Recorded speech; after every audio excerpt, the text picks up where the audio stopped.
Welcome to Moment with Michael. Today we're going to talk about minimizing the drama.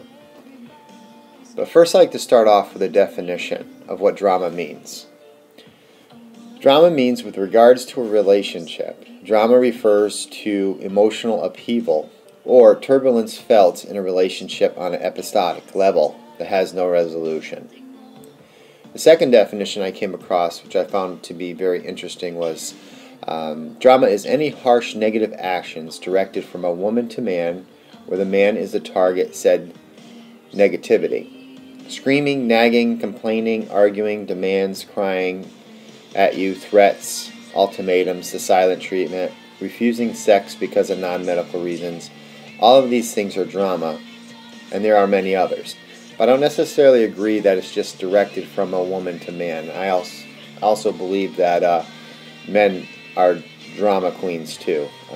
In the business that I've been in for the last 20 plus years, it's not only the women.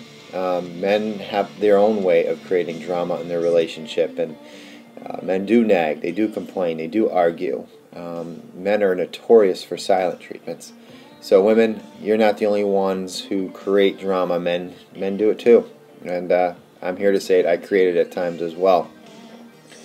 I see it time and time again, couples reacting to each other over things that don't really matter. They bicker back and forth without being able to get to the core reasons why they're creating drama. To me, bickering is drama. If you find yourself doing it on a day-to-day, you need to take a look at what's going on deeper in the relationship. In regards to coaching couples, our first 5, I have to weed through the bickering.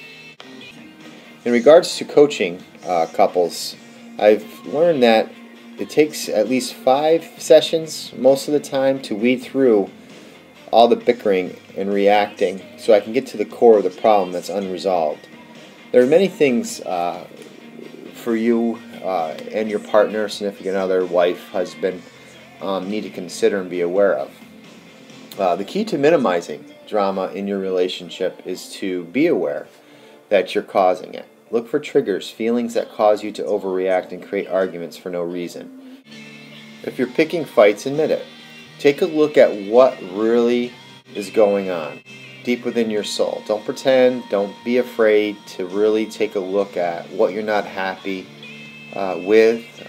It always go back to core wants. Lots of times drama is created because of there are a set of core wants or needs that every human being responds to, and when they're not being met, it creates bickering, it creates drama, which I like to call the drama cycle. If you have a storm raging within your soul, calm it before you take it out on your partner. Sometimes work can stress you, your kids can stress you, family members can stress you, and sometimes we can make our significant others and our partners and our mates the dumping ground for our stress. So be aware of that. As a couple, there's a few things I'd like you to do. Together, define drama. What does it mean to you? Create your own definition. Take a look at how you create drama. What triggers you specifically to start to bicker and complain? Take a look at that. Ask each other and be honest with each other some of these questions. What do you do to fight, or what do you fight over?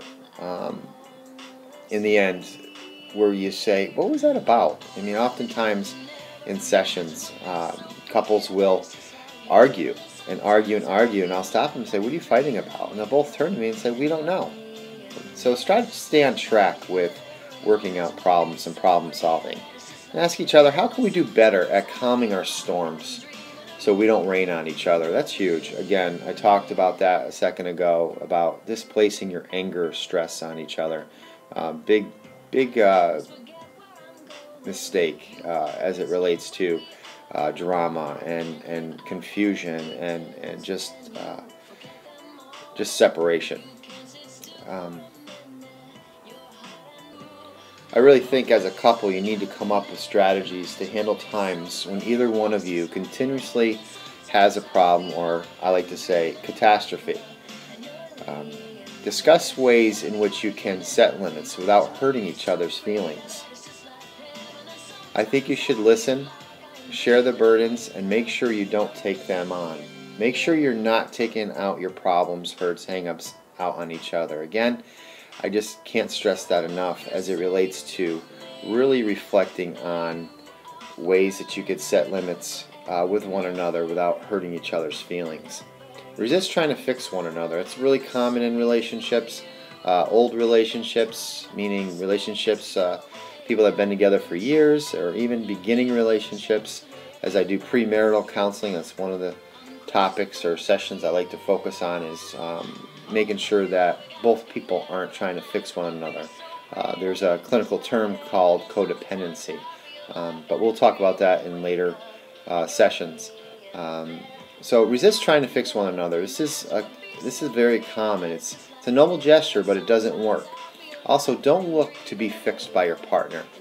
Let each other know you care what your partner is going through or what's going on, but don't let it overcome your relationship. Oftentimes, relationships are consumed with problems, stresses, and they forget the true meaning of why they're together. And sad enough, it's a slow fade. People start to separate. So I would always suggest to create checks and balances. Offer validations, give hugs and assurances. And make sure you're open to receive them. Don't be stubborn. Don't have your ego get in the way. There's nothing like a good hug and just to hear it's going to be okay. It does the heart well. When I think of communication, it's such a main issue in relationships and a part of minimizing drama. Oftentimes when couples come to me, the first thing we need to do is address the communication, or I should say the lack of. If two people can't communicate, there's a greater chance for drama to be created. Once we can create healthy communication patterns and create an environment of honesty and transparency, trauma seems to dissipate. And oftentimes I like to spend 5 to 10 sessions on just communication patterns, ways of communicating, learning each other's communication styles. That stuff isn't always deliberately dealt with or taught as you go through marital counseling or premarital counseling. And I don't think we're really taught that in school, how to communicate. We have to say what we mean and mean what we say. It's that simple. Saying things you don't mean only creates pain and heartache. And then you got to rewind, and then you got to say I'm sorry, and then it just takes you down another path, and it just creates nothing but insecurity. It puts question marks in a person's mind. It just starts to eat away at the trust that's been built. So do your best not to say things you don't mean. You both need to create an environment so you both can be honest. If you feel like you can't be honest with your partner, just look to him or her and tell him, I can't be honest because, and fill that sentence, and be honest with yourself, because you need to be honest. And as Jesus says, truth will set you free. And truth can be hard at times, but you need to face reality of whatever your relationship is, good or bad. You don't really want to feel like you're walking on eggshells in a relationship. You know, I hear that often. I hear people say, I really can't go to him with that. I'm afraid of his reaction, or vice versa. But if you're feeling like you're walking on eggshells, take some time to think about what issues you find very difficult to talk to your partner about. Walking on eggshells, geez, this only results in resentment in the long run. Develop courage and speak the truth in love. Thanks for listening. Have a great day.